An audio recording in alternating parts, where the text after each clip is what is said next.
लोकसभा चुनाव 2024 के 6 चरणों का मतदान खत्म हो चुका है। 1 मई को 7वां और आखिरी चरण है जिसके लिए वोटिंग होगी। पीएम मोदी समेत बीजेपी के तमाम नेता इस बार 400 पार सीटें जीतने का दावा कर रहे हैं, तो विपक्षी गठबंधन इंडिया भी अपनी जीत का दावा कर रहा है। देश की सत्ता हासिल करने के लिए 272 सीटें जीतने की जरूरत है। बीजेपी 2014 फिर 2019 में भारी बहुमत के साथ सत्ता में आई।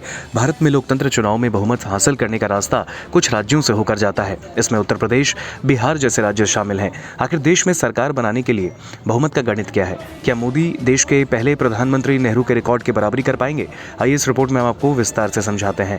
भारत में सरकार बनाने को लेकर बहुमत जीतना कुछ राज्यों पर निर्भर करता है, खासतौर पर 2014 के लोकसभा चुनावों के बाद से। 2019 में बीजेपी ने 543 लोकसभा सीटों में से 303 सीटें जीती। पॉलिटिकल मैप पर नजर डालने से हमें ये 2019 के लोकसभा चुनावों में बीजेपी के नेतृत्व वाले एनडीए गठबंधन की जीत की बुनियादी जानकारी मिलती है। क्या एनडीए 2024 के लोकसभा चुनाव में भी अपना प्रदर्शन दोहराएगा, बेहतर प्रदर्शन करेगा या फिर बहुमत खो देगा? इसका जवाब काफी हद तक इस बात पर निर्भर करता है कि वो 28 राज्यों और 8 केंद्र शासित प्रदेशों में से सिर्फ 4 राज्यों में उसका प्रदर्शन कैसा होता है। 4 दक्षिणी राज्यों तमिलनाडु, आंध्र प्रदेश, केरल, तेलंगाना में भाजपा अभी भी अपनी छाप छोड़ने के लिए संघर्ष कर रही है। पिछले 2 लोकसभा चुनावों में पार्टियां 101 में से केवल 4 सीटें जीत पाई।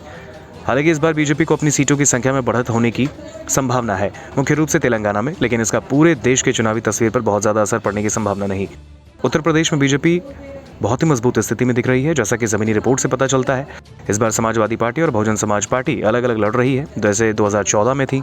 उस साल जब सपा और बसपा का गठबंधन नहीं था, बीजेपी ने 80 में से 71 लोकसभा सीटें जीती। 2024 में उम्मीद है बीजेपी की सीट नहीं बढ़ी, फिर भी वो कम से कम अपनी 2019 की 62 सीटों की तादाद को दोहराएगी। पंजाब में बीजेपी कोई बड़ी पार्टी नहीं है, इसलिए हमारे पास 4 राज्य बचते हैं। महाराष्ट्र में जहां 48 लोकसभा सीटें हैं, पश्चिम बंगाल की 42 लोकसभा सीट, बिहार की 40 और ओडिशा की 21।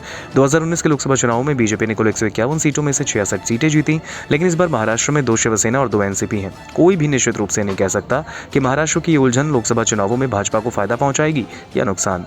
लोकसभा चुनाव में बहुमत का जनादेश और नतीजा 4 राज्य महाराष्ट्र, पश्चिम बंगाल, बिहार, ओडिशा के परिणामों से तय होगा। क्या प्रधानमंत्री नरेंद्र मोदी पंडित नेहरू के रिकॉर्ड की बराबरी कर पाएंगे? ये 4 राज्य इस ऐतिहासिक घटना का फैसला करेंगे। 4 जून को हम सबको इसका जवाब मिल जाएगा। नमस्कार, मैं हूं मानक गुप्ता। अगर आपको हमारा ये वीडियो पसंद आया हो तो इसे लाइक और शेयर जरूर करें, और हां, हमें सब्सक्राइब और फॉलो करना ना भूलें ताकि आप देश और दुनिया की कोई खबर मिस ना करें। तो जुड़े रहिए हमारे साथ और देखते रहिए न्यूज़ 24।